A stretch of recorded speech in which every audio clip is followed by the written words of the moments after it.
Today on Politics Unplugged, narrowing the field for governor. 9 days and counting until Coloradans cast their votes, going from a crowded field of 8 to 2. One Democrat, one Republican. And hold off on filling out that ballot. You will hear from them all. Thank you so much for joining us for Politics Unplugged. I'm Ann Trujillo.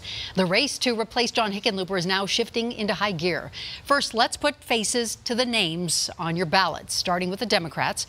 Former State Senator Mike Johnston, who lists passing the asset bill, which grants undocumented students in-state tuition as one of his top accomplishments. Also, former State Treasurer Kerry Kennedy, who came out as the clear favorite at the party's statewide caucus. There's also Lieutenant Governor Donna Lynn, who is Governor John Hickenlooper's second in command, and Congressman Jared Polis, who appears to be the favorite among Democrats in recent polling. Now, he recently made headlines with a bill to repeal President Trump's tax plan, and instead wants to use that money to pay off student loan debt. And now to the Republicans. Former Parker Mayor Greg Lopez, who won the straw poll for governor at the Western Conservative Summit held in Denver just last week. Former state representative and businessman Victor Mitchell, who says CDOT is bloated and ineffective. He doesn't want to see taxes raised to give the department more funding. Former investment banker Doug Robinson says he would repeal the ban on high-capacity magazines passed in the wake of the Aurora Theater shooting. And State Treasurer Walker Stapleton, who is the favorite among the GOP candidates in recent polling. Stapleton says if elected, he would work to end so-called sanctuary cities that, in his words, shield illegal immigrants from the law. Now, Denver 7 will give you the chance to hear from them all on the big issues like transportation, immigration, affordable housing. We are hosting the Democratic candidate debate Monday at 6 p.m. and the Republican candidates on Tuesday, same time, same place, right here on Denver 7. And this is your last chance to see the 8 candidates in a debate before the primary election on June 26th. And here to talk through the issues and the race are 2 women who know what it takes to serve in our state. Democratic Speaker of the House Crisanta Duran and former State House Republican Majority Leader Amy Stevens. Thank you both, as always, for being here. 3.2 Coloradans, 3.2 million Coloradans registered to vote. A lot of unaffiliated in there. Yes. Do you think there's interest in this race? I do. I think there is, because we've opened it up to unaffiliates. Now, if we can get this all right, and hopefully we think there's been enough education, I think we're going to see it play a very interesting role in our elections moving forward. Those unaffiliated? Yes, I do. Yes. Absolutely, and I think it's great that unaffiliateds are going to be able to participate in the process. I think that we need a governor who is going to put problem solving above politics as usual and above the status quo. And by having unaffiliateds be part of the political process, I hope that we have good candidates that can represent Colorado. Boy, so what makes a good candidate then? Because they all have very defined specifics that they're leaning towards, and how do you find that common ground, or how do you find that middle ground? Yeah, I think one of the things that's most challenging with the Republican candidates for governor is their lack of plan for access to health care. Many of them have said that they want to repeal the exchange. Some have said that they want to get rid of Medicaid expansion. You know, we need to make sure that hardworking Coloradans have access to health care, and we need to do more to make sure that some of the rural communities also have access. It's been unfortunate to hear some of their positions when we already saw what some of those positions led to in Washington, D.C., where Republicans could not come together on a health care reform package.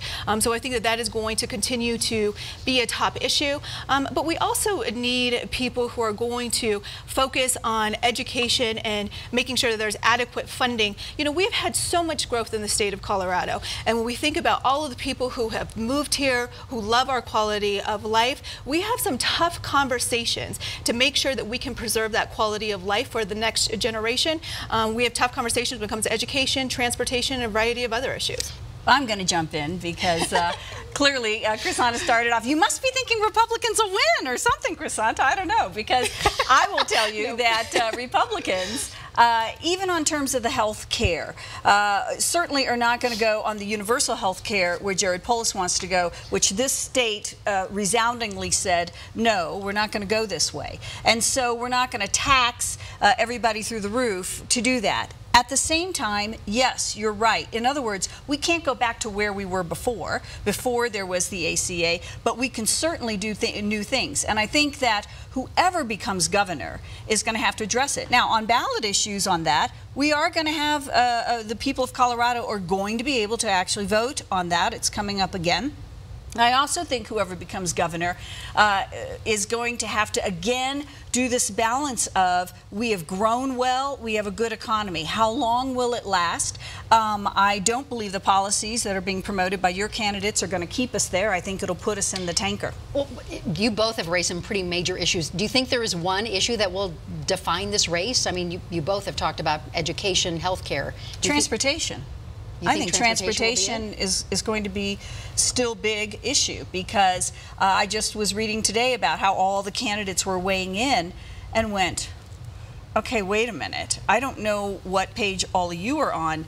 I do know the majority leader, and I do know we had bipartisan work on transportation to try to get something together. Now, we're not all there yet, but I think we have to, I'm probably more where Mike Johnston is in certain ways, and we've got to figure out that sustainable funding level for transportation. But I do believe that we started, as we ended the session, not as we began it, but it was a tough road, and people have worked together. And I don't think any governor is going to be able to do it without the legislature, without bipartisan work. Which is bound to change, right? We have a lot of races that are up for grabs in the state legislature. Well, I sure hope that we continue to have people in the legislature that are focused on problem solving. And the issue of transportation is a great one because we need to ask the voters to determine whether or not there needs to be new revenue coming into Colorado so that in the long term, we are truly organizing our roads, not just to move cars, but to move people. And there's going to be an opportunity for voters to weigh in on that this upcoming election. Right. Unfortunately, I haven't heard any of the Republican candidates weighing in on that issue. Most of the talking points have been around that we have existing resources to deal with all of the growth that we've had in the state. I think this is a meaningful conversation for the people of Colorado. And also, unfortunately, you know, I was hopeful that the federal government would be more helpful to Colorado to making sure that we have transportation projects that can be funded. But we've learned that we're pretty much on our own. And I think the litmus test that is happening right now in the Republican Party of Republican candidates trying to tie themselves so closely to Donald Trump, and they are trying to appease the base of showing who is closer to Trump and who is not, that is going to be very challenging for the general election. As interesting as watching your party run themselves towards Bernie Sanders to the furthest left and to the most socialist we could go, or to the most unions. I mean, I think it's so interesting your attack on Republicans because this president is enjoying very high ratings right now, and there are a lot of Republicans who are actually very happy with the work he's doing. And so and we all know this, in a primary, people are going to try to run to where they think their base is going to be. So I'm not shocked by that. Really what's going to turn the corner is after we have our primary, and then you're going to see, okay, who really is going to appeal to unaffiliates, and what are those messages going to be? And it's a whole new ball game. I don't care what polling you have right now. I don't care. They say, oh, Jared, oh, Kerry. By the way, I think it's a fascinating race, Jared and Kerry. But I think Walker's going to walk away with it on our side. But I do think at the end of the day, it's going to be very interesting to see then, okay, all of your party's running to the middle. You can't find enough military to run in your party. They're running to the middle as quick as they can. And so I think it's going to be interesting to see after the primary where we all move to the general election. All right, so before we let you two go, what do you think is next for John Hickenlooper? Do you think he has higher aspirations? Well, you're close. I mean, it seems to. I think what do you think? I think the sky is the limit for Governor Hickenlooper. I think he has done a tremendous job in his role. It's been an honor to be able to work with him. I think some of the major accomplishments that we have had the last 2 legislative sessions, we've worked closely in partnership.